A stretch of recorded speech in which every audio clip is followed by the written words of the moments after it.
Okay. Let me see what's going on. Hello, everybody. Hope everybody's good. I'm going to hold on a second. Get my mic over here. I'm going. I'm going to do a little study to a review, so I can have a discussion with David Neff on Thursday, this Thursday, and should be interesting. I had a discussion with him last Thursday, and on Messianic Prophecies, it was pretty good. So what I like to do now is just go over some of the studies that I might present to David Neff or something like that. And let's see if I can do a screen share here.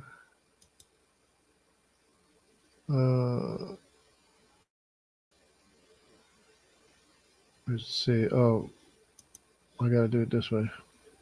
First, I want to go like this. Like this. Okay. So now I just gotta go like this. And like this. Okay. So subject is going to be the haplogroups, the paternal and the maternal haplogroups. And depending on how far we get. And for example, this is the paternal haplogroups. Notice we have in the Middle East, we have the sea up here. Of course, it's spread out from this area here. It'd be the descendants of Nimrod. They kind of like had to like run for the mountains or whatever they did, but they went basically through Mongolia, I guess you would say, and then all the way to the Americas. And then there's the Y chromosome, which is predominant in Asia, and that would be Magog. It's the largest population in the world as far as Y chromosomes are concerned. And so these mountains here, I guess, are illustrated here. Anyways, India has mountains because it crashed into Asia when the continents broke apart, separated from Africa down here, and was pushed in here. And it turned out that these continents shifted north when they broke apart, so that they actually moved north. All these continents here moved north. That's why the elephants froze in Siberia, the mammoths in the Americas and the Siberia. They froze because the continent suddenly shifted north, and that's why they froze. I just realized that just the other day, because it was almost an instant freezing while they're eating vegetation. They have vegetation in their mouth, and then they were like quick frozen. It's because the continent slid all the way north, and they weren't prepared for the cold, and they just said, they froze while they were eating vegetation.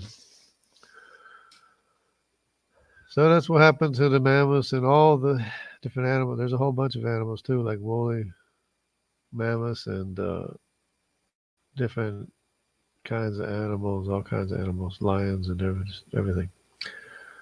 But anyways, so that's what happened 100 years after the global flood. India broke apart, had glacial markings on striations going north, smashed into Asia, and the whole continents of North America and Europe and Asia slid north. and they quick froze. So the northern parts quick froze.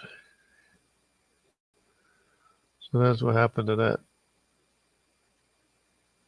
And there is actually a record of people that were in the South, apparently, that went north to get away from the cold. But anyway, that's, I don't know. Maybe they were too far south or something, and it got cold. No, that doesn't make sense. Anyway, it was a change in temperature at one time, but maybe it was a backlash of the continents. I don't know. But anyway, so, and for example, we have the R's. The R's are Gomer, huge population in Europe, and also in this area here. They came back down here. The Ashkenazi R came back down here, or actually split. Some went this way, some went this way, which happens quite a lot. A lot of people, a lot of times, some went this way, some went this way. Some went east, some went west. But some of the Ashkenazis came back down, as well as the R2 that were in this area, the Togarmas, and they went into India. And there was a Semitic population here known as the Dravidians, which would be the H. If you can find the H, the Elamites would be, well, it's not shown very well here. On this map, not shown very well, but there's a Dravidian, Elamo-Dravidian population that have a Y chromosome. Anyway, is that better? So, and we have, the J. This is just the J. But one thing I wanted to highlight is the size of the J population in Iraq, Iran, and Turkey, and even Syria. Look at the huge J populations, mostly J2, by the way, which is Judaic, Davidic. A huge population in Iraq. Well, maybe it's not that like that today, but that's still a huge population, right? I mean, this is probably an old map, not very thorough, not very accurate, but still, there's a huge Davidic population going all the way to China and all the way down into even India. Look at that. Because, of course, Thomas went to India, if you recall, or according to tradition, Thomas went to India with the gospel. That's why a lot of Indian people are named Thomas. But that's a big population there. Plus, there's an F. This is Aramean or Lydian, depending on which line it is. That would be somewhere. Well, it's probably not showing up very well here, but it's somewhere around here. Anyway, but this is probably an old map, so we'll go ahead. This is a Simmons genome mitochondria phylogeny. Notice there's 3 nodes, 1, 2, 3 here. And of course, this would be, there's this is the Semitic mitochondrial DNA. And there are actually 2 lines. There's the R section, and then there's a separate N section, which has the A, which went to Asia, as well as the X, the O, X, and W that went to America. And they don't know how it got to America, but I think I know how it got to America.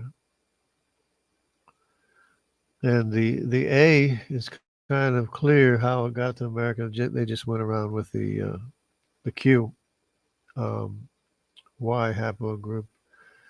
So Madai, what happened was Madai asked Shem to marry one of his daughters. And so that's why there's a separate N group, which is an Asiatic Semitic group. This N group, this OXWNAINS. This is a separate Asiatic Semitic line, but it's all Semitic. But this is the Semitic line in Asia. But then there's also this B, which is a Middle Eastern Semitic that also went to Asia, which is another story that I might get into. It's a new discovery that I found, which is, there's a lot of interesting stories. Some of them sad, some of them not so sad, maybe, but whatever.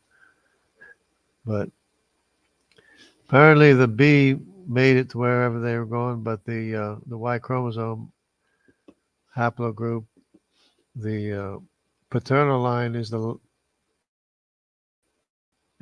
line that tends to suffer the most, and they never made it to Asia where they were going, to the Philippines, but the B made it. Not only made it to the Philippines, but made it out into Polynesia and made it all the way to America as well. But here's another review of this map here, which is interesting. And one thing I would like to note here, I've said many times before that there is a Phoenician signature in America. So America is all brown, right? So if you look at all these places here, all these haplogroups here, of course, it's not exhaustive because the C3 is conspicuously missing, and the C3 made it to America too. So the C3 here is in America, but it's not on this chart. If there was a C3 here, you'd have a big, huge signature of C3 in brown right here. But even so, we have the B with a brown signature, which is Hamitic, E, which is Hamitic. Then jump over here, we have the G, which is Assyrian, which is, accompanies many times the Jewish people, is part of the Jewish population as well. But it was also in the Mediterranean area because it's Assyrian, and it's found in America. Of course, these are indigenous populations. And we have, interestingly enough, we have the I1, because when the Phoenicians were at peace with Israel, when the Phoenicians had control of the trade routes in the days of King Solomon,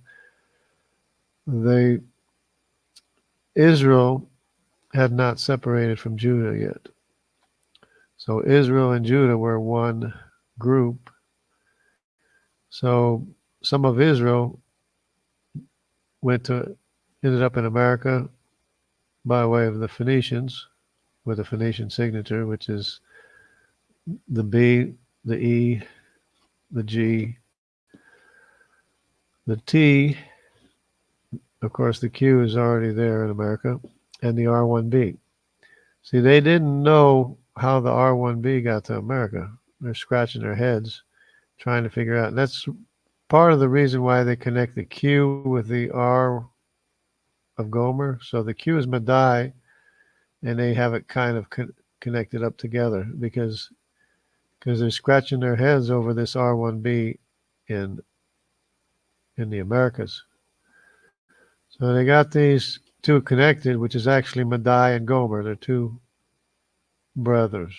Of course, the brothers have almost identical DNA to begin with, but it's their descendants that diverge into different haplogroups.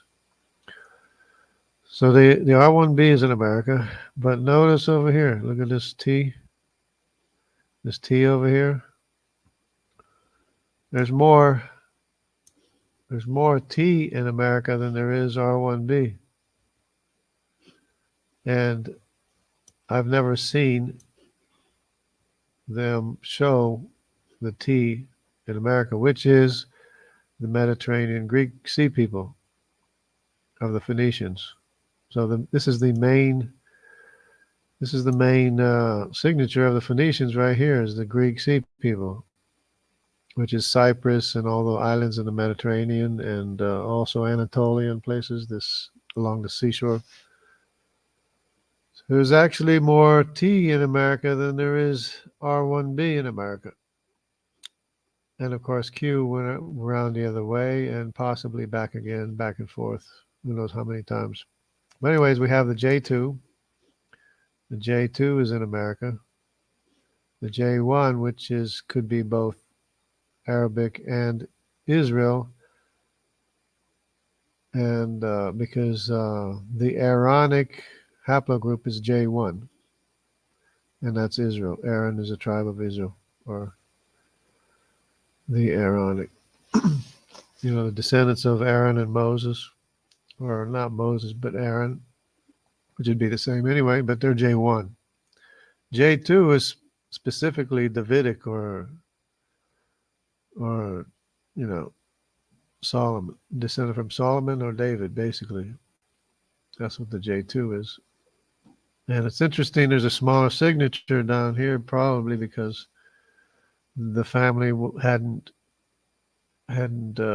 grown very much in the time of David, because it was in the time of King Solomon, his son, that the Phoenicians were going to America. So anyways, there's a pretty good signature here of J2s, which is Israel. This is one of the dispersion waves of Israel, but this is before the diaspora, before they were dispersed and separated. So all these signatures are found in America: I1, I2, J1, J2, as well as the Greek Sea people, T, which is the main population that went to America, as well as the R1B, which is Ripfath of the Mediterranean, or Southern Europe.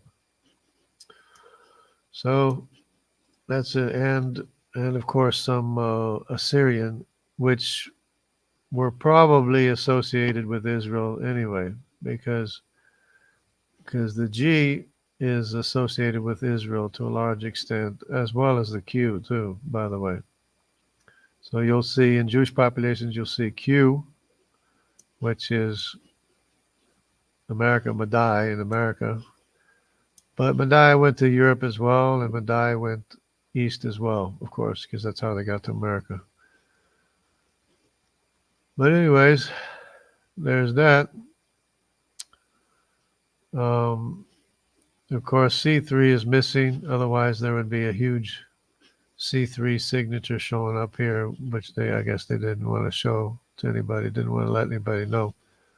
Speaking of which, I tried to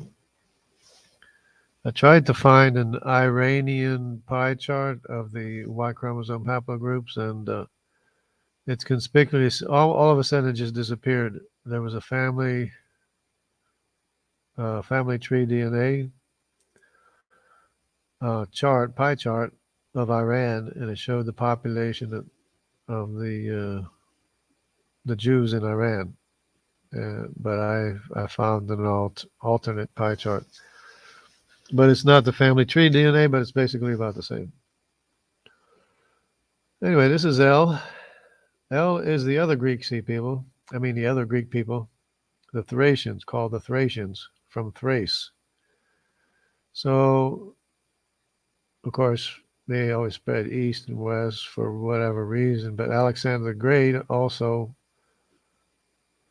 from Macedonia, Alexander the Great went to India and brought with him the Greek all the way to the India. So there's a L.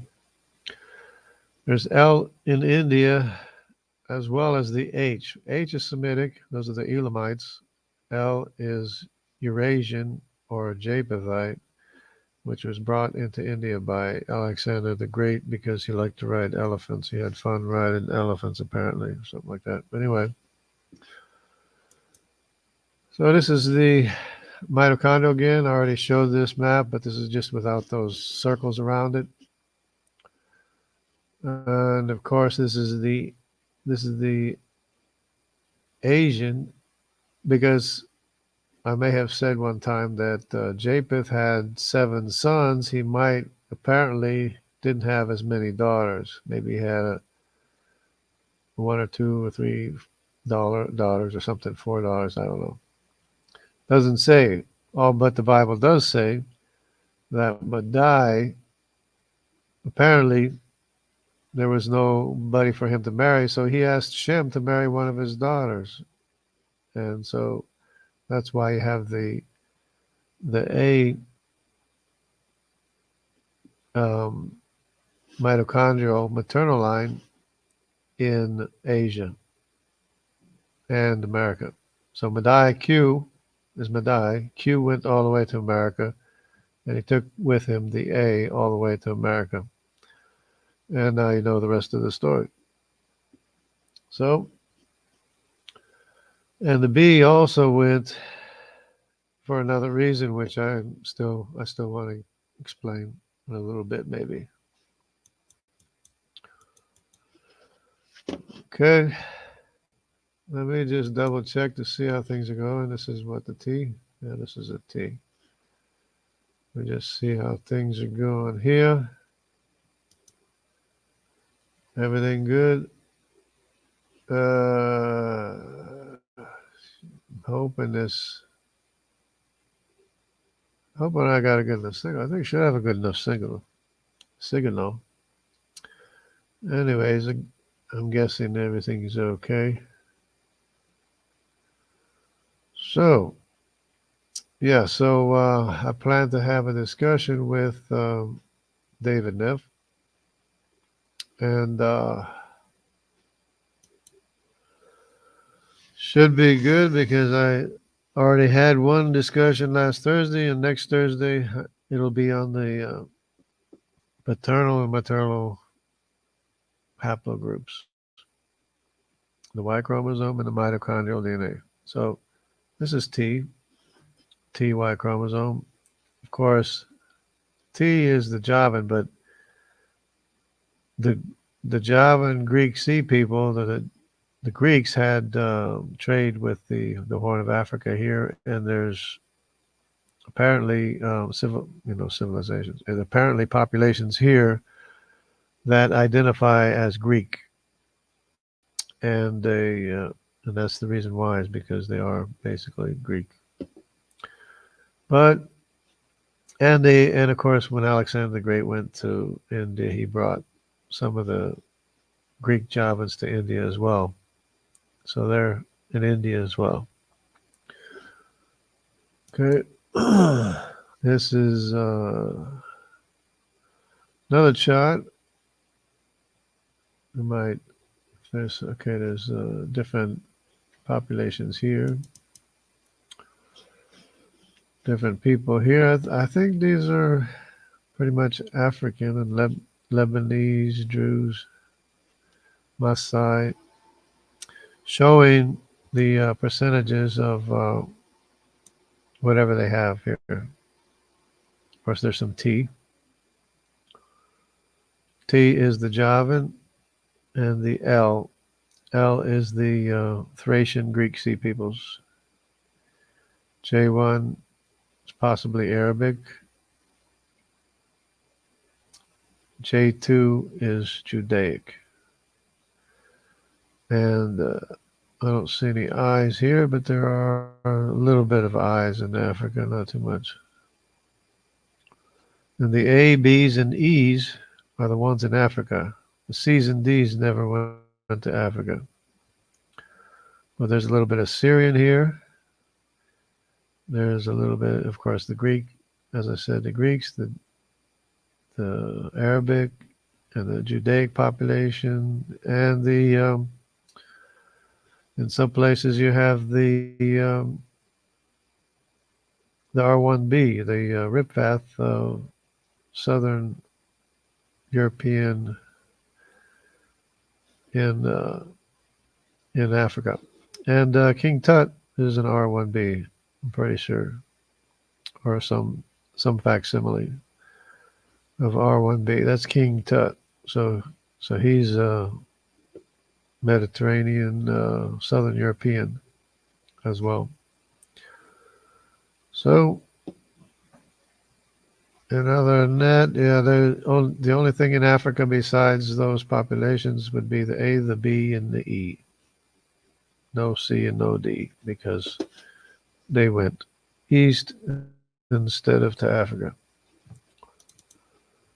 Okay, conspicuously missing. Here is the Denisovan allele frequency. Notice the concentration here. Okay, and this is basically the area of the K paternal Y chromosome, and the K is over here as well. But the Denisovan K, I believe, is in like China somewhere. But the people with the most Denisovan DNA are in Papua New Guinea, which is it's the M and the S Y chromosome, which I believe is actually branch off from K. And either that or it's a branch off from O, but I think it's a branch off from K because there's K in the area, quite a bit of K right in the area as well, which is tubal, which settled in Italy. There's 8% of the population in central Italy is still KY chromosome. From Tubal, they were the original settlers in Italy. The same as Madai went north. But notice this blue population here. Look at this blue, because this is cold. So the Denisovan allele frequency, this is hot, of course, hot is over here. This is cold over here. Now, what's significant about these populations up in this area here?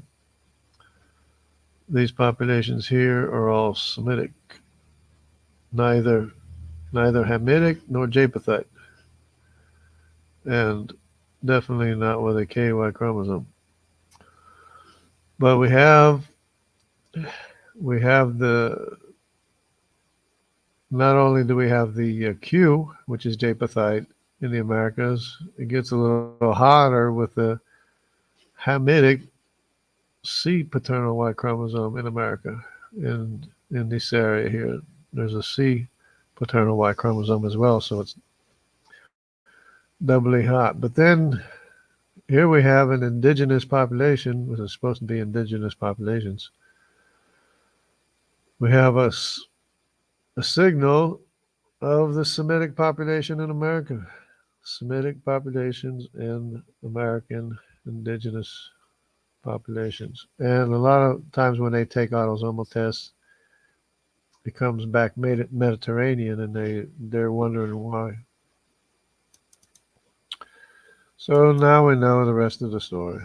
So this is Denisovan again, basically showing the same thing, area and coldest in the Semitic areas, the more Semitic populations, because of course 95% of Europe is actually Semitic mitochondrial DNA. So that's it. Again, we have it's saying D and E, but there's no D here. It's only E. It's only E. The A and the B came from the E, probably the Cushites,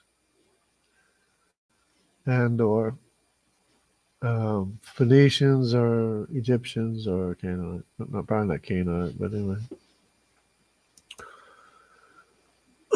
So this is interesting here. This is one thing I wanted to take note of because it's been in the news pretty much of how the Uyghurs are being persecuted and oppressed and put to a certain kind of genocide, and maybe this is the reason why. 34% of the Uyghur population, which I just realized today, is basically direct descendants of King David and Solomon, Davidic or Judaic, but still descended from King David anyway. The next biggest population would be Tubal, which is K, which is in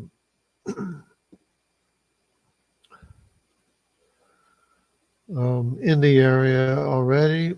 You have the R1A, which is Ashkenazi.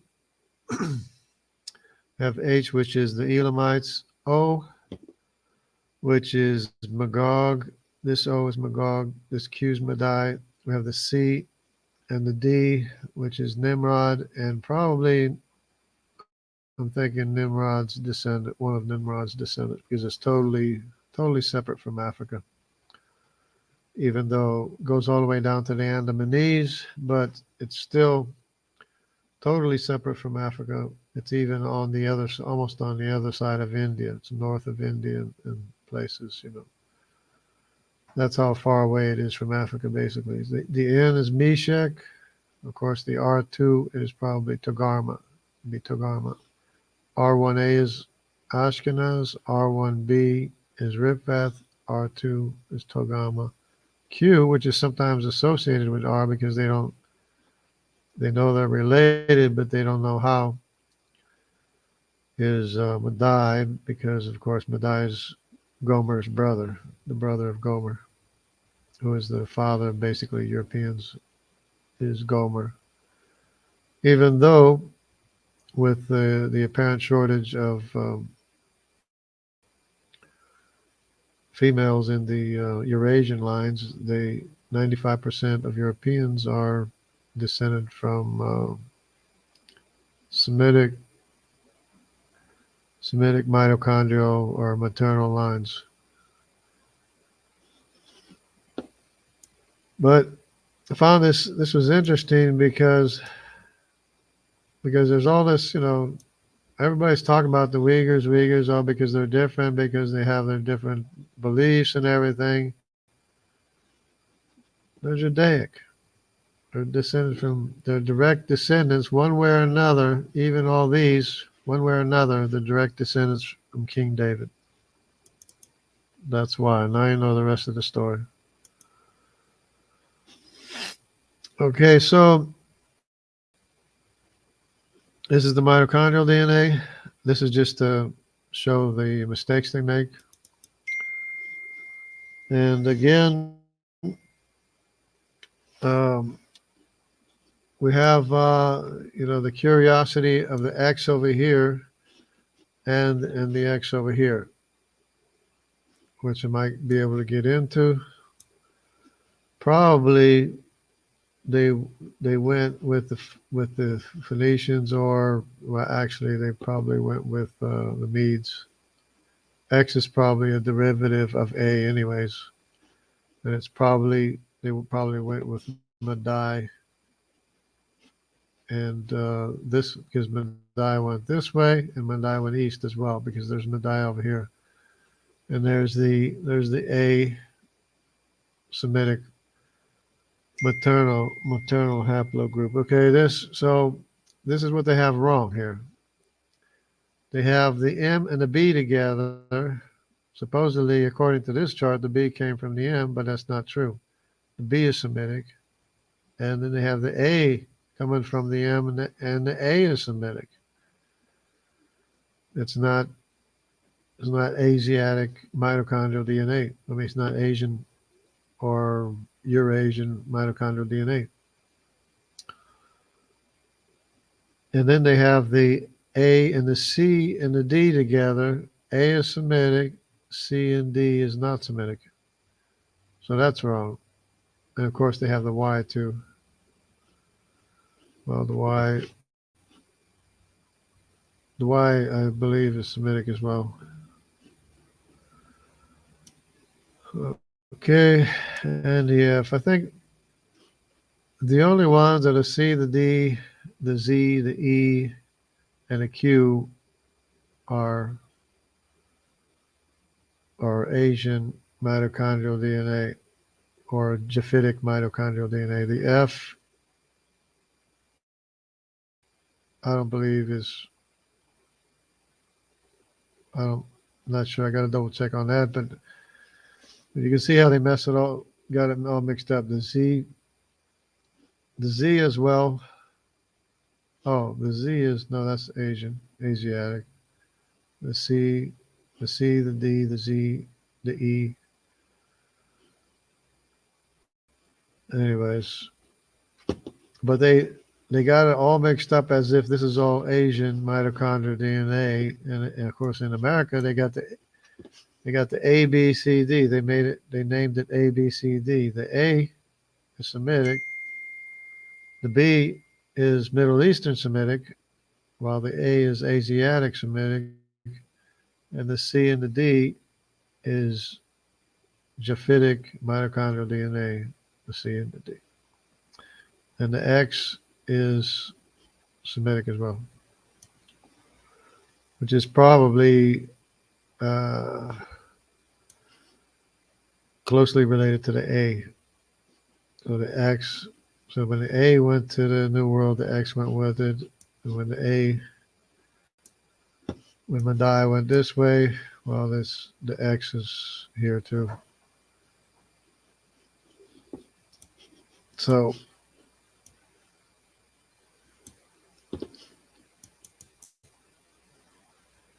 that's an old map, but they get it a lot wrong that way.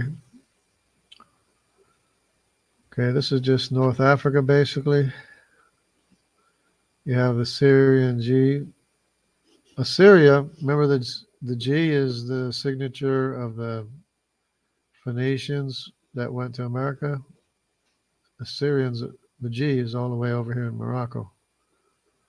The Assyrian G, as well as in these places as well, because it's Assyria, because Assyria is in this area originally of the Levant. Their god was Asher, which Asher is their ancestor actually. So that's the G. Then you have the I and the J. This is Semitic. All the green is Semitic. So all this green is Semitic. This is I and J, which is basically Judah and Israel. This is all Judah here. Well, but it's also Arabic, because this is just J, probably just Arabic. Oh, they got J2 too. No, J2. Yeah, J2, that's Davidic. So the dark green is Davidic. The light green is probably Arabic or something. And it's all, what went to the New World. Q is in the world. K is Tubal. There's a little bit of K here, a K here. But in Italy, if you looked at right here in Italy, 8% of the population is K. But this is KLMT. This is like conglomerate of whatever. They just have it all grouped because they can't tell the difference between a K and a Q and an R. But this is all Japhethite. K, Q, and R are Japhethite. E, of course, is Hamitic. And the green is Semitic.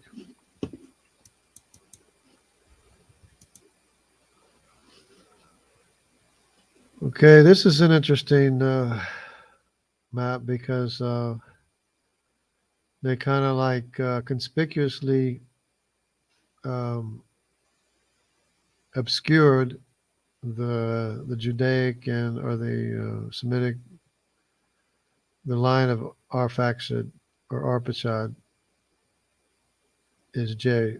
So they have it white, so it's almost like it's invisible, but it's huge populations in this area are descended from Shem's son Arpachad or Arphaxad, which is both J1 and J2. But up in this area here in Turkey and Iran, or Turkey, Iraq, and Iran, it's mostly J2, which would be Davidic. Here's the G, Assyrians. Assyria, just to get an idea of where the Assyrian populations are. They kind of like ran for the mountains because they used to be in this area here originally, of course. Asher, Assyria.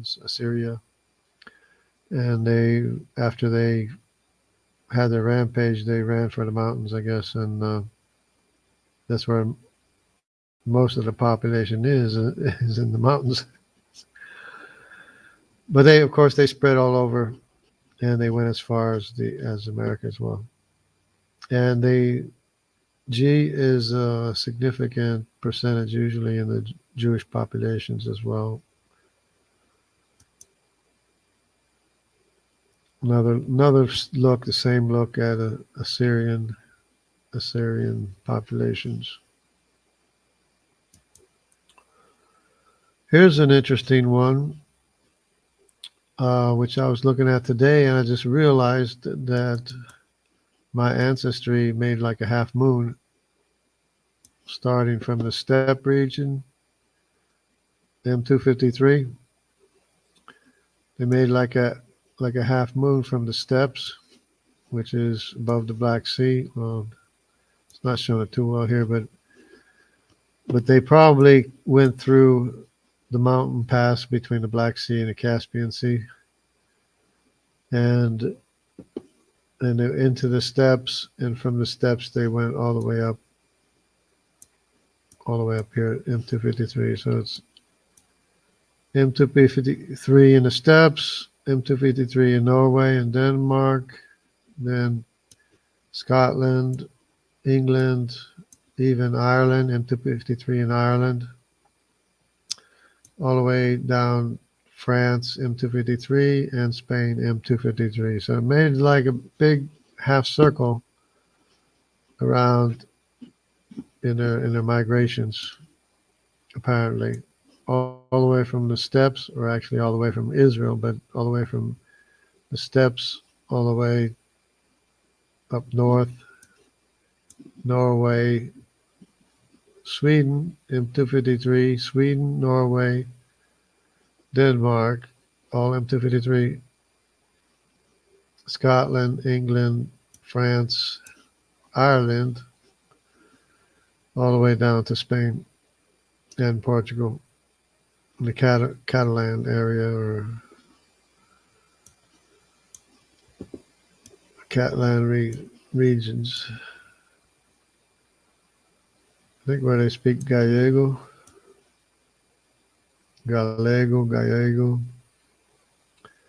It's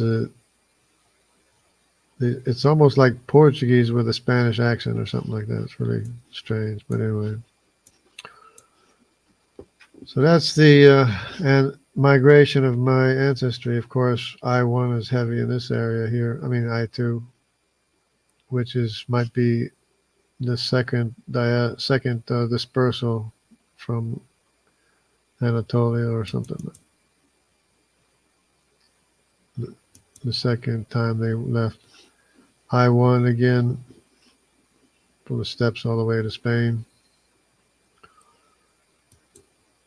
And this is I2A, which is the other branch of basically the lost tribes of Israel. Okay, and this is both groups together. They're not so lost, and it's really a huge population, with a lot of different subgroups, a lot of different groups. And that's Israel, and God never lost track of anybody. So here's the M and the S. The M and S is Papua New Guinea. M is on one side, S is on the other side, but it's basically the area where the K is. So the M and the S and the K, I believe, is the same direct descendants of Tubal, because they're also in Australia. K is in Australia, in this area of Australia as well, all the way down to New Zealand as well. So this is the R1B rip path. Notice how there's a lot of R1Bs in Ireland as well, and England and Scotland, R1B. Okay, here's the X. Remember, they have Remember, the X is Semitic, mitochondrial DNA, and they couldn't figure out how it got to America. But probably either they went with Madai, which they probably went with Madai, or it was the only maternal line that went with the Phoenicians to America, along with the R1b, because this is the R1 area of the R1b as well. So it might have been the only maternal line with the Phoenicians that went to America, or they just some went with Madai up this way, and some went with Madai all the way to America this way. Either one of the two possibilities. So we got, this is E1b. It's basically North Africans. Apparently, it's probably might include the descendants of Put, the son of Ham. And this is the descendants of the Berber. This is the Berbers. The EM81. This is the Berbers, which is probably the descendants of Put, the son of Ham, because they were the original North Africans. The original North Africans are descended from Put. And then you have the Egyptian, because then Mitzrayim had a son in this area as well. But these original North Africans are probably M81, which are the Berbers, associated with the Berbers today.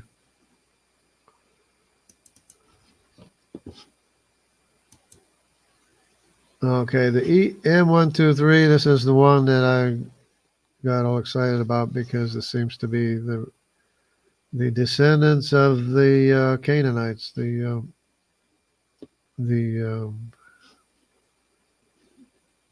looks like the area of the Canaanites to me, basically, in this area. And of course, they became probably Mediterranean Sea people, travelers as well. And some of them were in Egypt as well. Okay, and this is V13, which seems to be like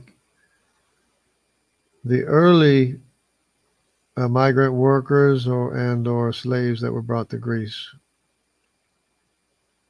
They might have been descended from Egyptians, I'm not sure. Or some of these populations in Mitzrayim or something like that. Because V12 is actually Egyptian.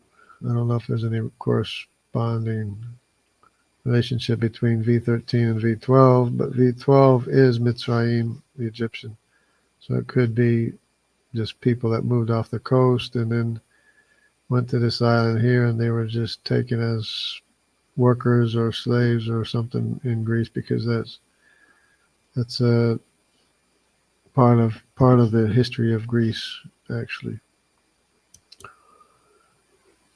Then there's a G2. This is a specific population of the Syrians. It's another population of Assyrians that went to Europe, because some of the Assyrians actually went to Germany, Europe, actually Switzerland and Germany, Europe. And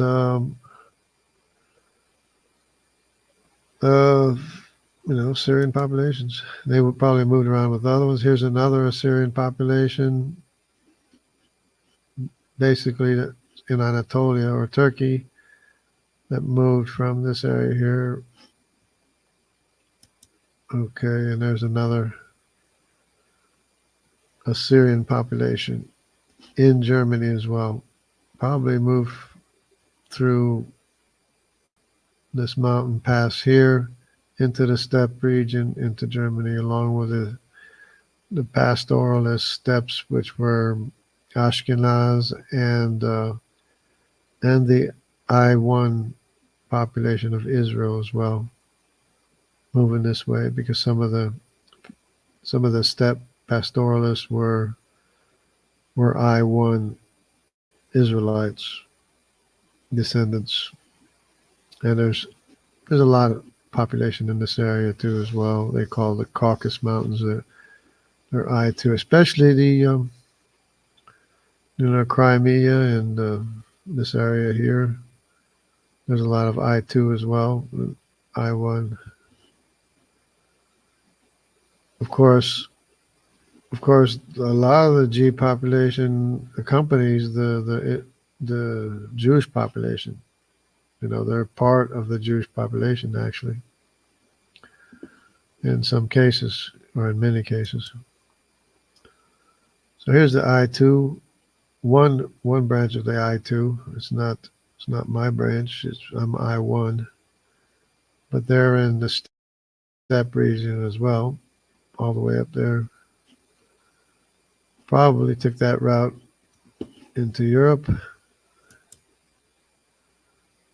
And here's the J1, which would be Israelite and or Arabic descendants of Abraham, J1, because Aaron, the tribe of Aaron, or descendants of Aaron, have a J1 haplogroup, as well as the Arabic populations have a J1. There's J2, which is, I've been saying, is probably largely Davidic or Judaic. You can say Judaic, but if it's Judaic, it's probably Davidic too by now.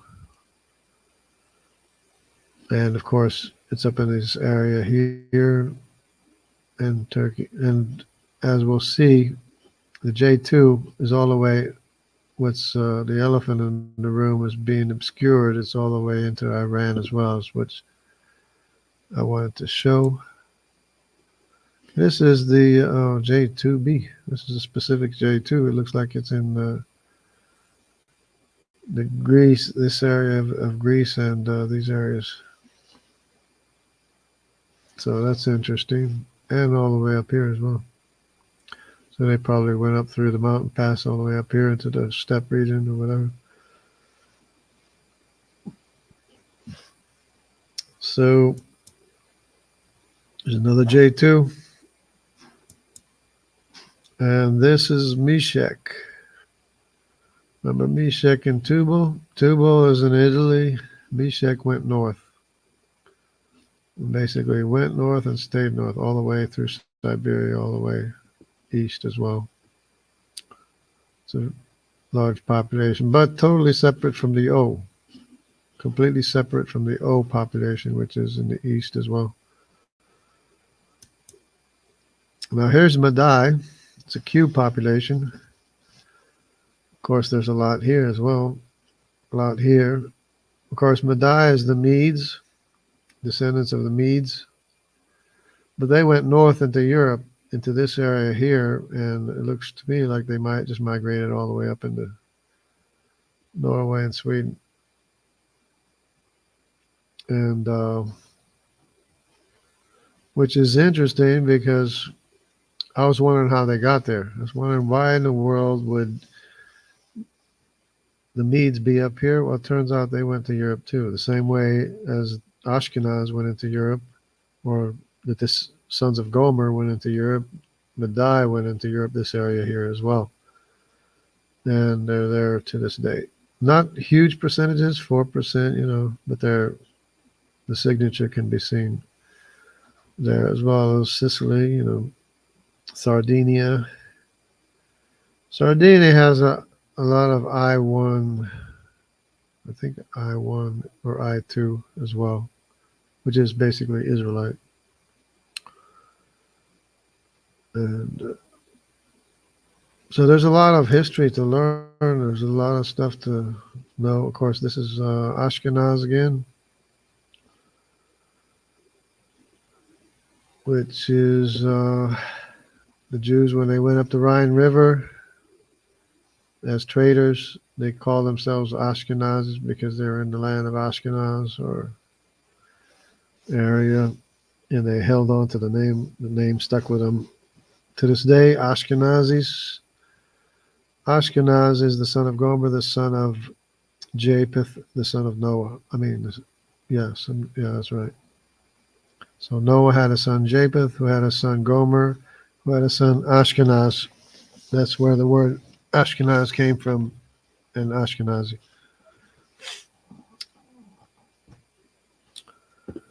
So it's not so far away. It's not so far back in time that we can't find it. Here's Ripvath, R1b, his brother, Ripvath. They're totally separate lines. The line of Ashkenaz and the line of Ripvath are totally separate lines, but of course they're brothers, sons of Gomer, as well as the R2, which is Togarmah. So this is another branch of an R, probably, maybe possibly R1A. This was made R1B, or this is possibly R1A, I'm not sure. A branch from R1A. Not sure, we'd have to check it out. You probably could easily find out. Here's another branch of R, could be R1A. This is T. This is Javan. Remember Javan? The Greek Sea Peoples? So it's the TY chromosome. Of course, when Alexander the Great went to India, he took in his rampages, he took the Greek people all the way wherever he went, And then being the sea people, the Mediterranean Sea people, they're all the way out here too. And there's more TY chromosome in American Indians than there is the R1B, which is, they're wondering how the R1B got there, but the R1T, I don't even see any maps except the map that I showed just a while ago, that the T is in America, but it doesn't show where it shows up, because it's a larger population of T in America than there is the G, Assyrian population, or the R1B, which they don't know how it got there, because that's why they think the Q and the R are closely associated, which they are, because the Q is Madai and Gomer is the European ancestor, and Q, of course, was up here in Europe, anyways. So that's another reason why they have Q connected to the R, because they think that they're the same branch, but it's actually just a couple generations back different, or one generation back different. I don't know what I'm dropping here, but anyways, drop my watch. Okay, here's the D. Again, this is probably, I'm thinking that the D is the descendant of Nimrod, because I don't see any D in this area. I was thinking it came from this area here in Qatar and Saudi Arabia and places where Nimrod's descendants may have come from. The CY chromosome. I think there's still CY chromosome in this area, which is Nimrod, but this DY chromosome, I believe, is probably one of the sons of Nimrod, and it goes all the way down to the Andamanese up here in Tibet, and all the way to Japan, the Jomon peoples, and all the way up in this area here in China as well. But totally separate from Africa, even though it's a Hamitic Y chromosome haplogroup, as well as the Sea of Nimrod, The Sea of Nimrod is also, I mean, of course, Hamitic. He's the son of Cush. Cush and his sons settled in the land of Cush. Makes sense, right? And the descendants of Nimrod, the house of Nimrod, stayed in the land of Shinar until Nimrod was killed, and then they were subdued for a time, according to the book of, I think, Jasher or something. And then they basically became the Mongolians as well. You know, a good percentage of the Mongolian population. And of course, went all the way to America. The sea is all the way in America, C3, and all the way out in the Pacific at C2. Okay, the HG E. Oh, the haplogroup E, Y-DNA. Okay, so this is probably maybe an older map, but this is all E and or A and B. Oh, this is the area of the R, right? This is where the R1b haplogroup is, as well as King Tut was an R1b of Southern Europe. So, and a lot of this E population accompanied the wherever the Jewish populations went as well. Wherever the Jewish populations are, the E is in the Jewish populations because Albert Einstein is an E as well, as Hitler is an E too, for that matter. But that's another story, I guess. I don't know. Okay, Syrians again. We already know about the Syrians. There's the R1b all the way in Africa, in this area here. So these would be the descendants of Riphath. Some of them went west, some of them went east, obviously. So they, went wherever they went. Again, King Tut is an R1b. And maybe some of his descendants are here, or some other descendants anyway. J1 is probably mostly Arabic, but probably some Israelite as well. I showing a little bit of I here. Somebody's trying to prove something, but this is the I paternal haplogroup. This is my ancestors, my lineage, as I've already stated. Okay, what happened? South Asian population. That's nice. Okay, this is the pie chart that I was looking on Google that they scrubbed from the Google pie chart search engines. That I was totally not able to find the DNA Y chromosome frequency of the Iranian population. But here I got one. And it's not a family tree DNA chart either, but it's close to the same thing. Iranian DNA Project. And there's a lot of things to notice here. You have, of course, you have J1, which, like I said, could be either Arabic or Israelite, but we have J1 here, J1C, this J1, which I don't know which is which yet. It's either Arabic or Israelite, or one of these is Israelite, the other one's Arabic, or something like that.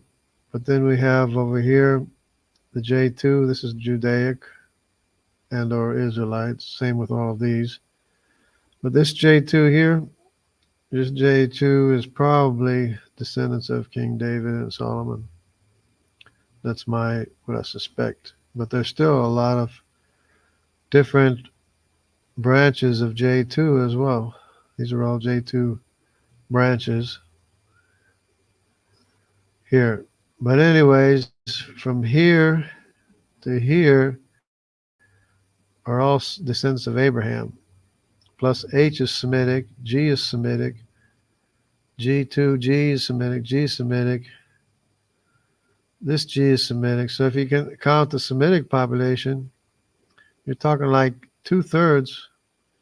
Two-thirds of the reigning population is actually Semitic, which I was trying to tell people, and then it got pie chart got scrubbed from the Google search. I found this one. I think I have the other pie chart as well saved somewhere, because I knew I had to start saving them because they would disappear from the search engines. But you can see what's going on here. Huge population is J2. Direct descendants of King David, probably. And of course, this is 1/3 of the population is Judaic, descended from Judah, direct paternal descendants of Judah. Not to mention everyone else, which could be parts of these other ones are accompanied this Judaic population, direct descendants of Judah, into Iran. So not only some of these could have been part of the Judaic descendants, part of these, some of these, the T, the G, the Q, wherever the Q is, if it's here, there's the Q. These are often associated with the Jewish populations as well, especially the G and the Q, sometimes the T as well. So that's a huge population that was, a dispersed population from Judah when they were driven out of the land. Of course, these are supposed Sephardic Jews in Portugal. This is what is this? This is the mitochondrial DNA. Notice the size of the Asiatic mitochondrial DNA in Portugal. It's either orange or light orange. Notice this little sliver here. See this little sliver, orange and light orange, and this one here. I don't even think it's this. This is something else anyway. It doesn't even show up here, and it doesn't show up in the Belmonte Jews either. But this is the Asiatic mitochondrial DNA in Europe. That's the percentage that we're talking about. Not very much at all. And even when you go north, it's still only about 3% or 2 or 3% or something, or maybe even less, 1 or 2%. The Asiatic mitochondrial DNA, because this is Japhethite mitochondrial DNA. This is Semitic mitochondrial DNA. Of course, the L's are Hamitic. This is the Semitic mitochondrial, because they got this all mixed up anyways. But the R is the Middle Eastern Semitic mitochondrial DNA. So you notice here, all this green all the way down here to K. This is all Middle Eastern mitochondrial Semitic DNA. But then you have the N branch, which covers these purple ones. These purple ones are the more Asiatic mitochondrial or Eurasian mitochondrial DNA. So you have the X, remember the X and the W, and the I and the N, it looks like. N1, I don't know why they have the N1, because you got the N over here too. Oh, that's part of the N, okay. I guess they didn't know how to assign it. But anyways, the I, the W, and the X are the Semitic mitochondrial DNA that's more Asiatic. But then there's the A is not here because that's just too far away for the A, but the B is here. The B is the Middle Eastern mitochondrial DNA that also went to Asia, which we might get to eventually. Okay, here's the, you hear about the Kurdish too. We heard about the Uyghurs, we heard about Iranians and the Kurdish population, Y chromosome. 23% Davidic. The largest Y chromosome haplogroup is Judaic, let's say. And then the J1 is either Arabic or Israelite. E is Hamitic, or this is Eurasian. This is Israelite here. T is Eurasian. G is Semitic. This is Assyrian. F is Semitic, which is Aramean. L is Thracian. P is probably the precursor to Q. And you have the Q and the H and the C. The C, of course, being from Nimrod. But, at least a quarter or 1/3 of the population is a Judaic population in the Kurds. We hear about the Kurds too. And this is the Black Sea area, I guess. I don't know. Also huge population, which I've already pointed out. And the Syrian, remember the Syrians ran to the mountains. And the Judaic population also ran into those mountains as well.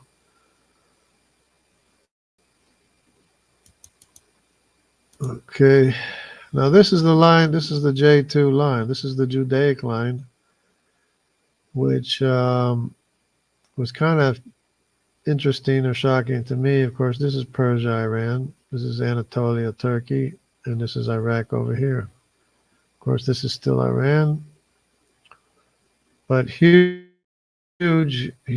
population of the J2, which is following not only the Rhine River over here into Germany. It looks like a small population there, but notice the comparison following the Silk Road into China. This is China here. You have huge Judaic populations, Judaic or Davidic descendants following the Silk Road as well as traders. So there's that part of the history that I never was told about. So it's interesting. Remember, and a huge population here in this area between the Black Sea and the Caspian Sea and the mountains. So, but notice the huge signature of the J2 descendants of Judah along the Silk Road, all the way, and of course, going through Iran as well. So huge populations in Iran, Turkey, and even Iraq, and Greece, and Italy, of course.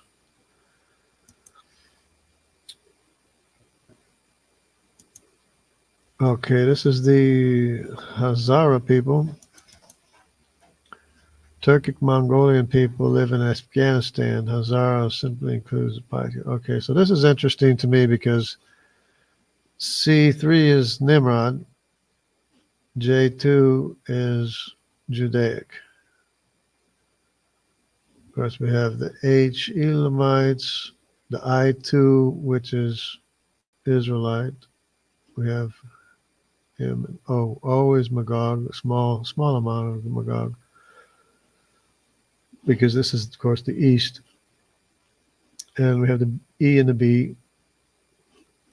G and H is Semitic, Assyrian, and Elamite.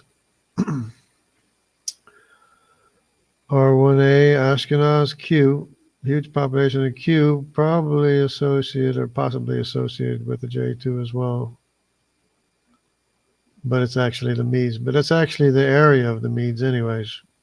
So that's why there's the Q population like that, because it is kind of the area of the Medes anyway.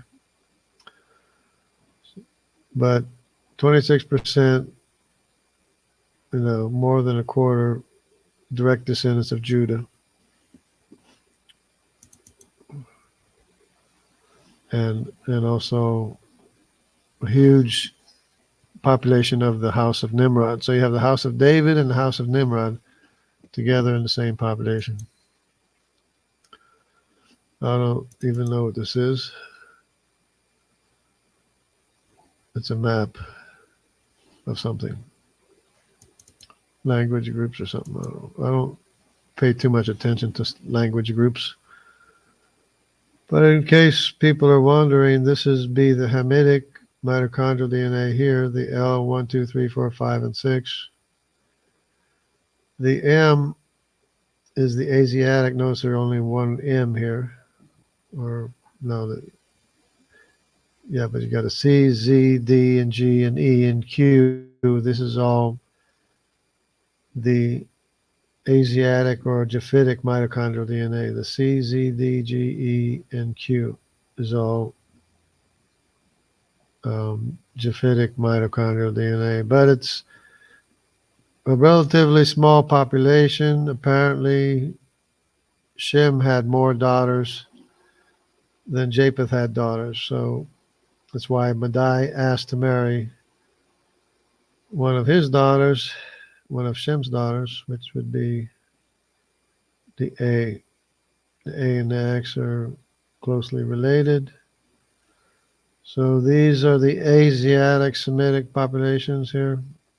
Be the N, I, W, A, X, and Y.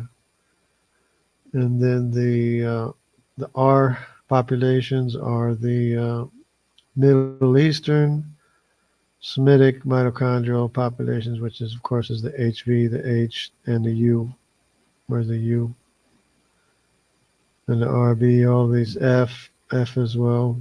This Middle Eastern Semitic mitochondrial DNA, and U and K and T and J. It's all confusing because you have to know whether it's talking about a mitochondrial maternal line or is it talking about the other paternal line. This is mitochondrial again, which is interesting because this is the story. This is a story I've been waiting to tell. Now, you may have seen or may not have seen on the internet people insisting that the Jews, the tribes of Israel, went to the Philippines. So I looked at the Philippines, and I didn't see any Y chromosome of Judaic. There's no I or J in the Philippines, and so okay, they're just confused or whatever. But there is a history of Israelites going down through here to Qatar, down here through Saudi Arabia, through here, and going east. And the indications are that they went to the Philippines. Okay, so remember I said the A, where's the A? The A is the line that Madai, the Semitic line, mitochondrial DNA that Madai, there's the wife of Madai that went all the way to America, which is A here in America. So when the Q, Madai Q went to America, the A, purple mitochondrial DNA went to America as well, right? So, but then there's this curiosity here that the B belongs to the Middle Eastern. Remember, the B here belongs to the Middle Eastern Semitic mitochondrial DNA. So how did this B, Middle Eastern Semitic mitochondrial DNA, get all the way to the Philippines? Look here at the Philippines. The AT, this is called Aboriginal Taiwanese, but it's the Philippines. Look at the huge signature in the Philippines of the Middle Eastern Semitic mitochondrial DNA. So what I'm thinking is that maybe they have a point. Maybe some of the tribes of Israel went to the Philippines. Maybe it's true. Because they have all kinds of historical, references and backing and saying, the Bible says this and other references say that, and they went all the way to the land of gold and Ophir and pearls and oysters and everything. They have this whole story, which is all basically written records, historical references of Jews or Israelites going to the Philippines. But I didn't see any Y chromosomes. So apparently what happened is that the Y chromosome is the paternal line is what suffers most, and apparently what happened is that the Y chromosome was wiped out, but the mitochondrial DNA is what survived. Survived so much that it became a huge. Apparently, some of them maybe might have gone to the Pacific Islanders too, so that the Pacific Islanders, this is Polynesians, POs, Polynesians, Pacific Islanders have almost, mostly mitochondrial Semitic DNA. And so this population apparently went down in through here, went east, went to the Philippines, of course, spread out this way as well. But some of them looks like they fled or ran away, and they ended up in the Pacific Islands as well, of course, wiping out the Y chromosome. But so much so, to me, it looks like some of this population also landed in America. So that when they went to go name the mitochondrial or assign haplogroups to the mitochondrial DNA of indigenous Americans, they named it A, B, C, and D, which is funny to me because the A is the Asiatic Semitic line, the B is the Middle Eastern Semitic line, and the C and the D they're the Japhetic mitochondrial DNA.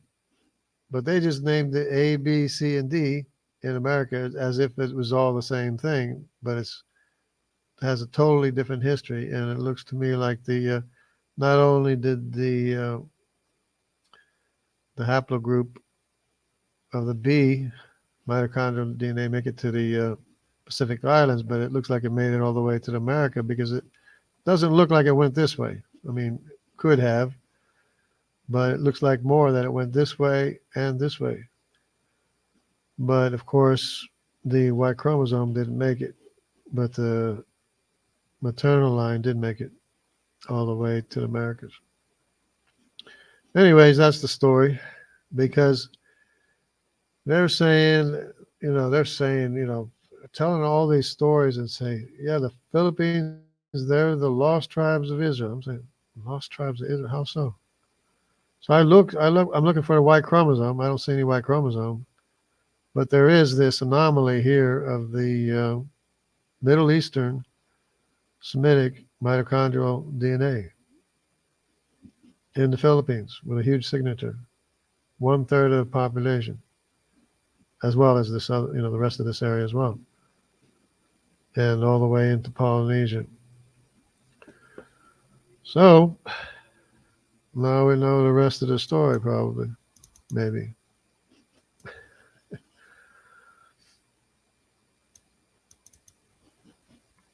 So that's how. See, if they read the Bible first, they wouldn't have named all these mitochondrial DNAs A, B, C, and D, because they're totally unrelated. I mean, A and the B are related because they're both Semitic, but they're two different lines of the Semitic maternal DNA. The C and the D is not even the same line. It's a Japhetic Asian mitochondrial DNA. Totally unrelated. And they have them together, A, B, C, and D. Anyway, again, just for reference here, oh, this is the Y chromosome, which is the A and the B and the E are Hamitic in Africa and Canaan and the Mediterranean and such, but the C and the D never went to Africa because there are no C and D in Africa till maybe much later.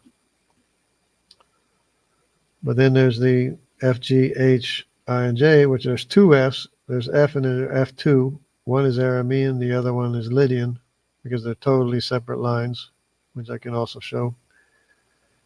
And the G is Assyrian, H is Elamite, of course, I is Israel, J is Judah. I is Israel, J is Judah. Interesting how that turned out. K is Tubal, settled in Italy. 8% of the Italian population today in central Italy has the K Y chromosome from Tubal, the son of Japheth, the son of Noah. Okay, and then the L, of course, is Tiraz, Thracians. M is the Papua New Guineans. The N is Meshech. O is the largest population in the world, which is not actually connected here. It's N is Meshech. O is Magog. They're two different brothers. Of course, originally they had the same Y chromosome anyway, but basically, and then there's P, which is probably the same thing as Q, which is not the same thing as R, because R is Gomer, Q is Madai, and I think P is just basically a precursor to Madai or something. And then there's Ashkenaz, Riphath, and R2 is Togarma.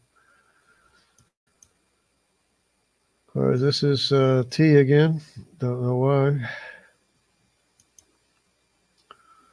Okay, this is the, I think this is the ancient. This is supposed to be the ancient Y chromosomes. No, not necessarily. This is just, so I1, R1A, I1, Proto, Indo-Europeans, yeah. So I guess this is people they dug up. There's another map where it shows where they dug up the people and where the haplogroups are. It's probably a better one than this one here, but you have I2 down here where it should be, EV13, which is probably related to the EV12, which is Mitzrayim. They're just descendants that went this way. As I was saying before, G is Assyrian, of course. Anyway, of course, the R all the way over here. Notice how they have this percent. Of course, this is sparsely populated in this area anyway, but the percentage of the population here is R, but there's no map of T, and the percentage of T population, which is greater than the R in the Americas. So there's that too. Oh, we got R all the way down here as well. I don't know if this is from the Spaniards or what, but anyway. Maybe maybe it's from the Spaniards too. I don't know. Anyway. R1A, of course, is Ashkenaz, somewhat west, somewhat east, obviously. So that's what happened there. And this is the other map. This is the good map here. So all of these are basically Middle Ages, European. Middle Age. By the time the Middle Ages come on, there's still I1 here, as you can see. There's I1. There's I1 here. I guess apparently people they dug up or something. It's R1b. Okay. Anyways, I have to spend some time looking at this, I guess. I1a here. This is in the, what is this? I guess they had different maps back in the day or something. Oh, I guess that's right. Oh, okay. Anyway, I guess that's okay. Same thing again. Same thing again. Same thing again, only this shows the difference between the ends. This is the Asiatic. Remember the A is Asiatic Semitic mitochondrial DNA. So you have the A of Madai's wife, that he borrowed from, he took Shem's daughter to be his wife. And then you have the B. Where's the B? Here's the B, the green. See the B in this area, the Philippines, and all the way to New Zealand, such, and Madagascar. But the B, it came all the way from the Middle East. Came all the way from here. All the way from here, from Mesopotamia. It went down here through Qatar, all the way down here, all the way to the Philippines, according to all the records. They show all these sources. Yeah, they went to the Philippines. The Philippines are descendants of Israel. So, yeah, it turns out they do have a Middle Eastern mitochondrial DNA in the Philippines. So I guess they do have a point, but there's no remaining Y chromosome of the Semitic Y chromosome in the area. If there is, it's a small amount. I mean, it's not showing up here on these charts. But that's interesting, though. I think it's very interesting. That history, again, lines up with what the evidence is showing. Which I was wondering the whole time. I'm seeing this B of the A I could understand. The A I know was, the descendants of Madai's wife, which is the daughter that he asked to marry from the daughter of Shem. But the B, I didn't understand. How in the world did that get over here? And now I know the rest of the story. That's how it got over there, is because there was an Israelite population from Mesopotamia through Qatar, all the way around India, all the way, as we can see, through here, as well as apparently to Madagascar. But, or unless that's just something else, that's an E or something. But anyways, but that is, Middle Eastern Semitic mitochondrial DNA. No question about it. Because it's in the R group, right? B is in the R group, which is the same as the H, the V. Of course, Europe, all of Europe is H, V, J, T, and U. This is all Europe. I'm an H3, an H3G, something like that. 95% of Europe has Semitic mitochondrial DNA, as you can see here. I mean, it doesn't actually show, but that's what it is. And of course, the L's never made it out of Africa. The L's here never made it out of Africa, but they're claiming that M is an extension of the L. That's why this is red, even though they don't have any evidence for it. They're claiming that M is the extension of the L here. And of course, they're claiming that N is an extension of the L too, but it's not true.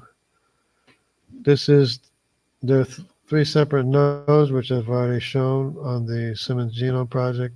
There's the Hamitic node, the Asiatic node, and the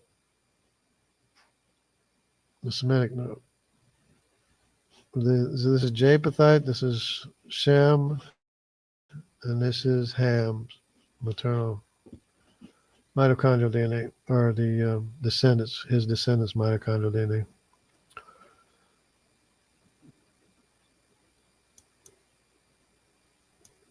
Same thing, same thing. Okay, this is interesting here for one reason. Tentative map of relative amounts of Neanderthal DNA in modern humans. Probably an old, I mean, I know it is old because it says Denisovan DNA in polka dots. Oh, okay, so yeah, Denisovan DNA here, but it should be red here. High concentration here. And but notice the highest concentration of Neanderthal DNA in modern humans. Look at this, Beijing, China. That's just a joke, basically. That's the Neanderthal human population. But what it is, it's basically Japhethite.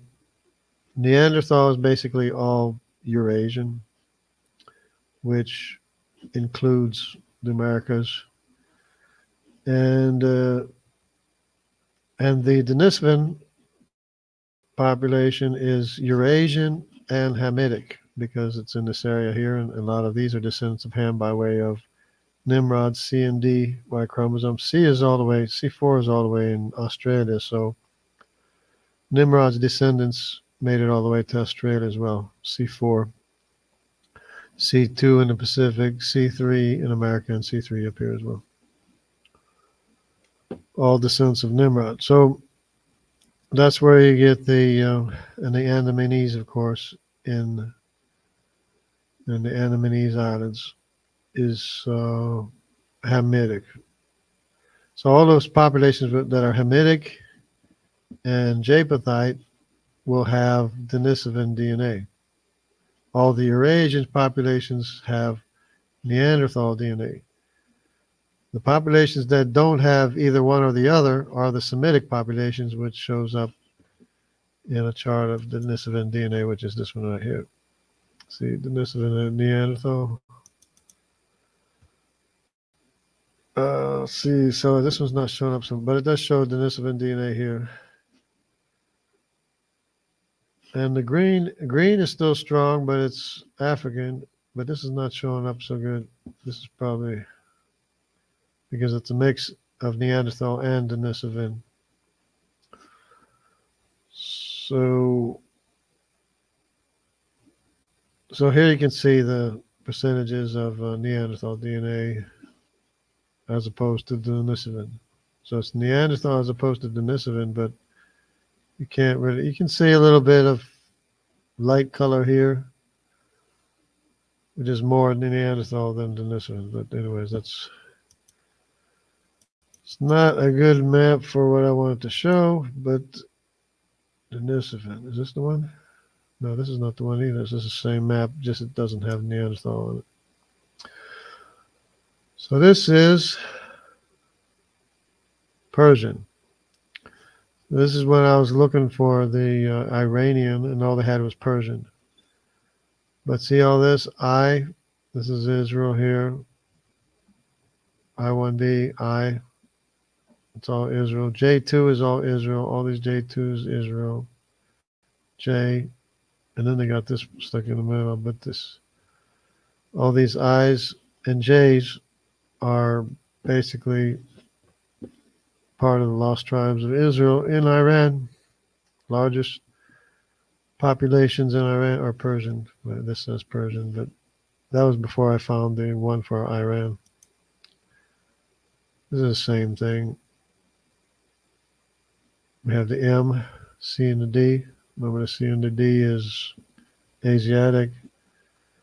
Then you have the N branch, which is the A, the X, and the W. Of course, is mitochondrial in America. Remember the X and the A and the W. And this is the Middle Eastern, again, the Middle Eastern mitochondrial DNA, and you notice the B. The B is a branch off from the Middle Eastern mitochondrial group DNA, which is, to me is very significant because they were insisting that the Philippine people in the Philippines are Israelites. I'm saying Israelites. And I'm looking for the Y chromosome. It's not there, but the mitochondrial Semitic DNA from the Middle East is there in the Philippines, specifically. Okay, this is something else.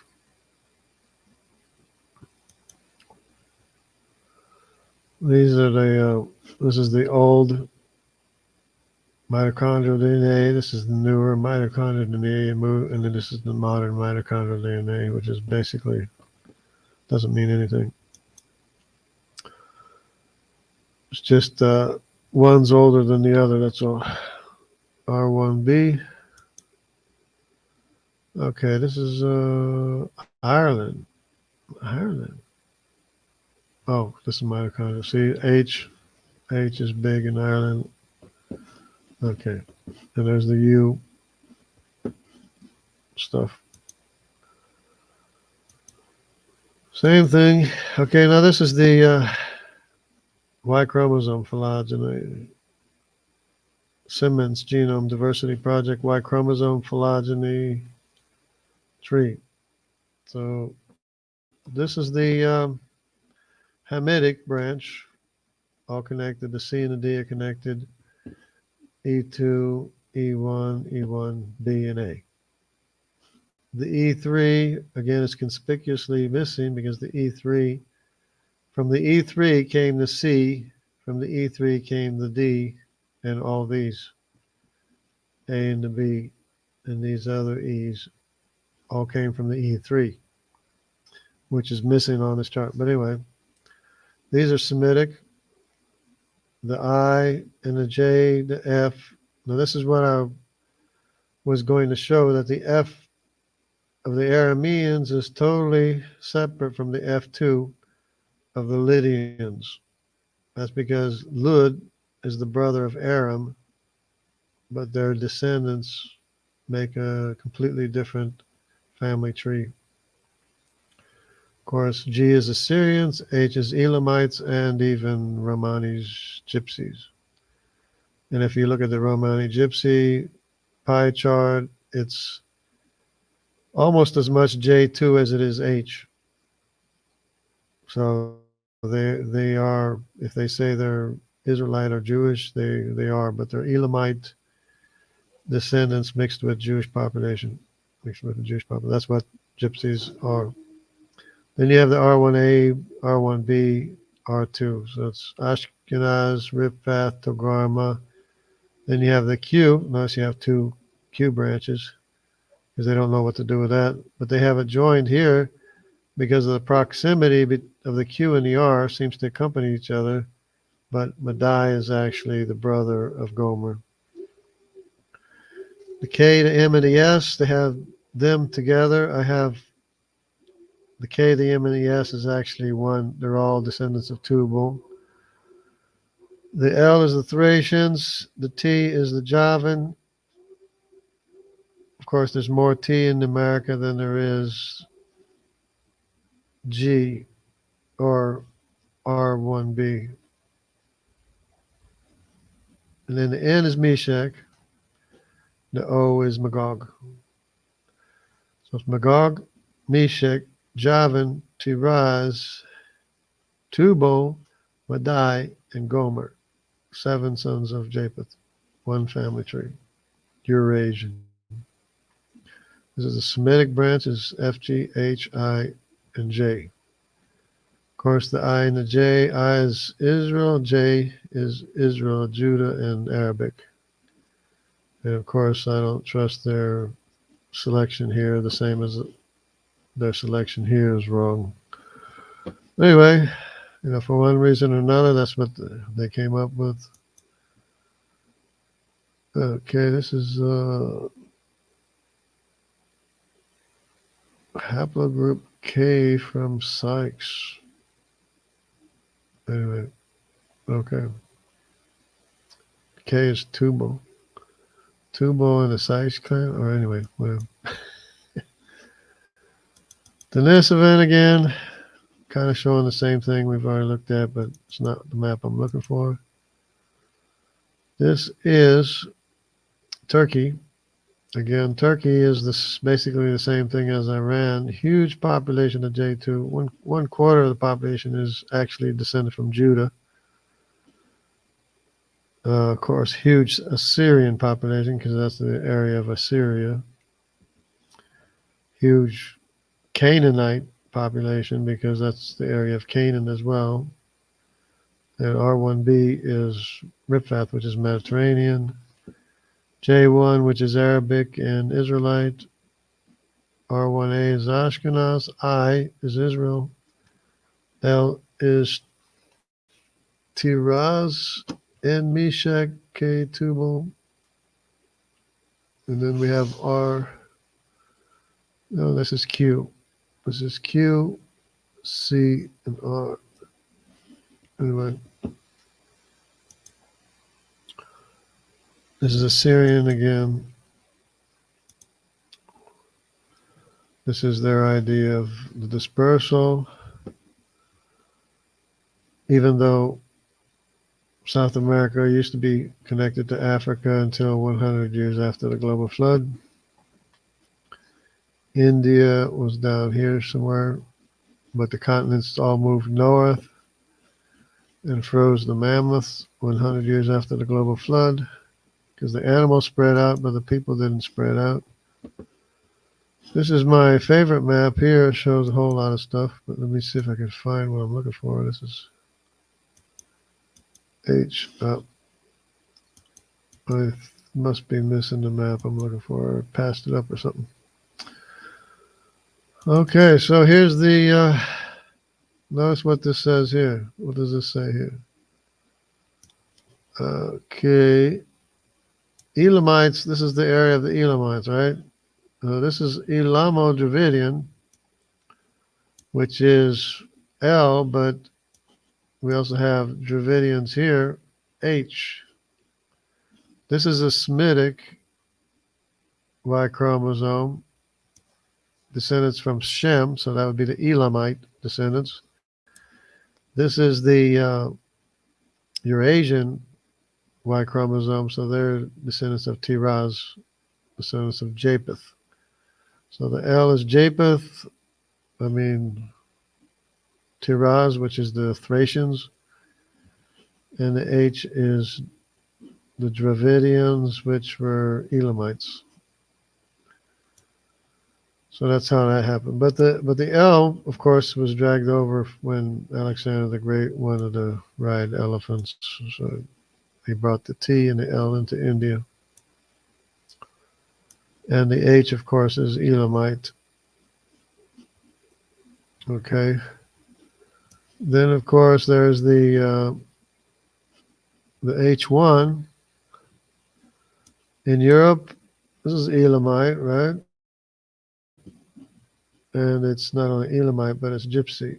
And of course, like I just said, that about 1/4 of the population, there's almost as much J2 in the Gypsy population as H, Elamite population.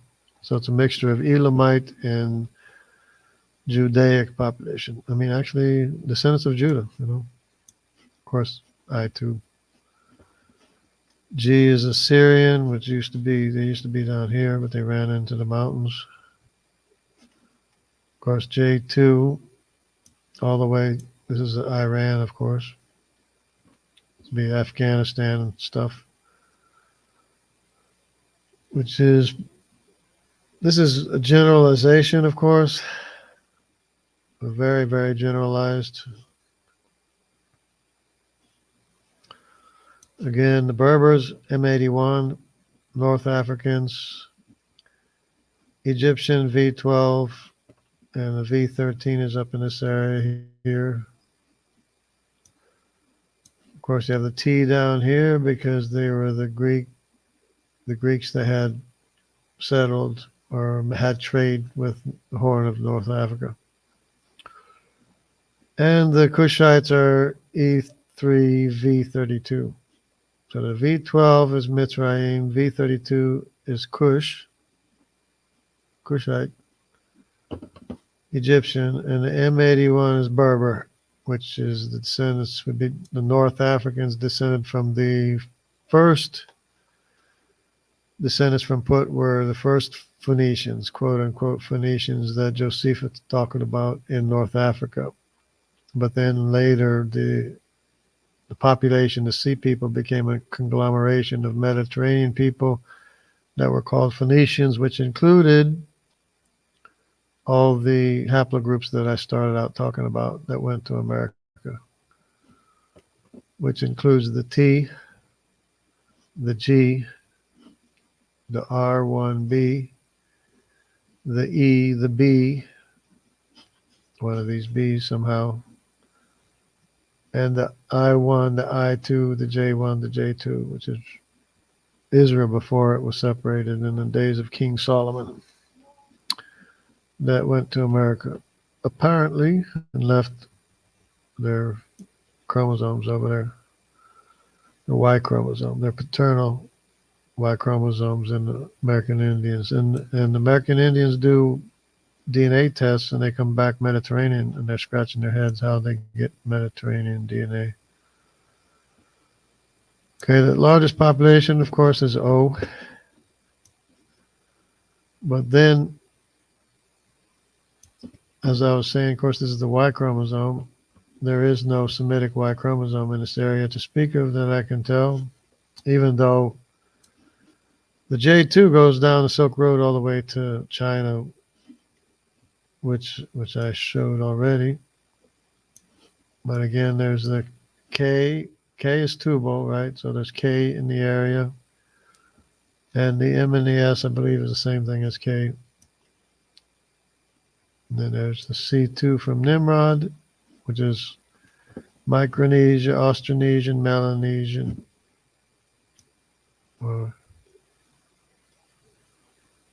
C2, Micronesian, Melanesian, Polynesian, Austronesian, I guess is just Taiwan, Philippines is O. So I guess there's no more Semitic Y chromosomes in the Philippines, but the B maternal line is still there. So C4, of course, is Australian Aborigines, as well as the K, which is Tubal. C is for Nimrod, with C3 is all the way up through here, all the way into America, all the way into the American Identity people, all the way down through Central America, into South America. The Waorani and the Quichuas and the Wayus all have C3 Y chromosomes. And of course, the Waorani are the infamous Auca Indians that killed the 5 missionaries 5 years before I went to the Amazon here on the equator. And that was the story that they would read to me when I was a kid 5 years before I was there.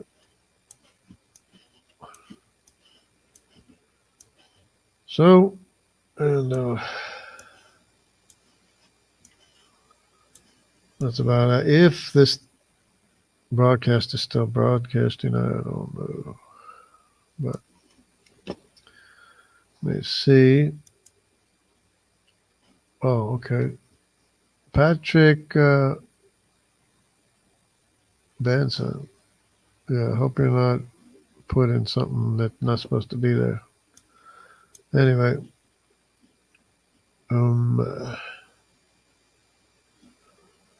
Yeah, it doesn't look like I have a lot of interest, but I'm studying for the thing the discussion with David Neff. next Thursday. And so that's the reason why I'm studying it. Just reviewing it, make sure I know everything I got to know.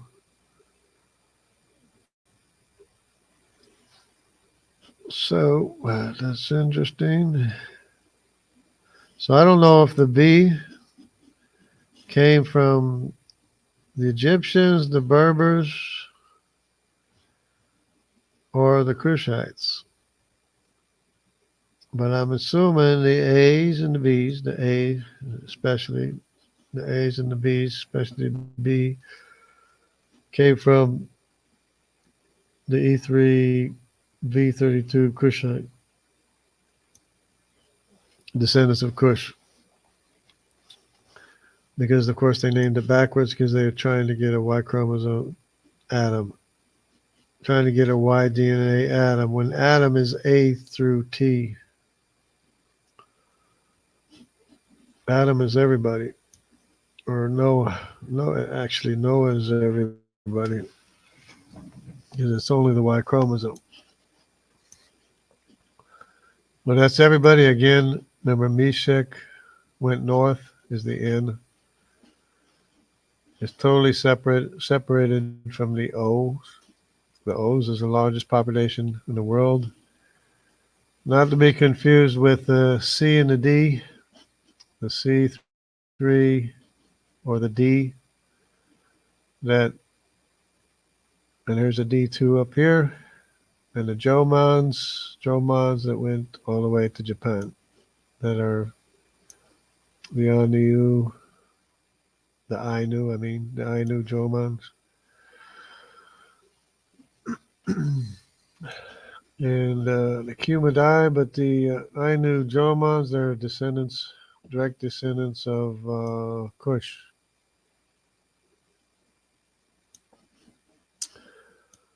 And of course, the Olmec statues in Central America over here somewhere, they resemble Polynesians, probably because of they're both descended from Nimrod.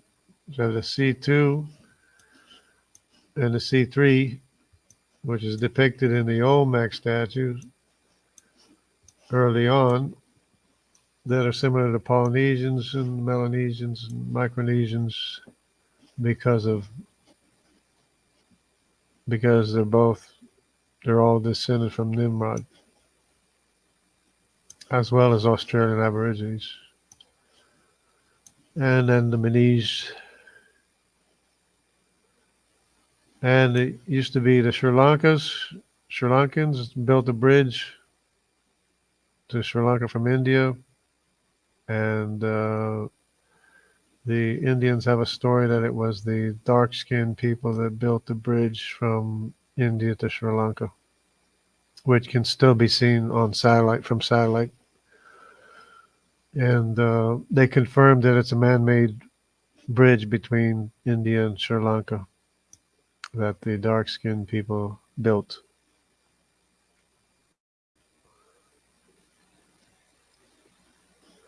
Anyways, that's my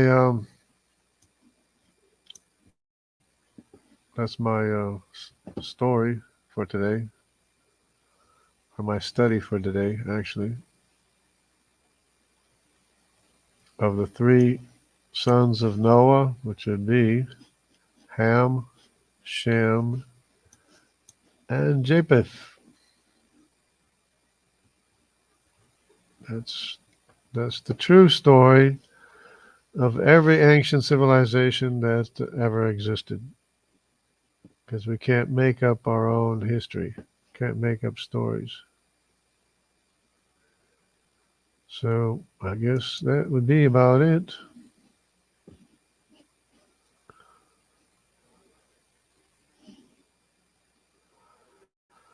Okay. So that's about it. I guess I'll stop it here since I've been going too long anyway. 2 hours, I guess. But I'm studying for my discussion with David Neff, which probably won't be 2 hours. But God bless everybody. if you end up watching this. So see you all later.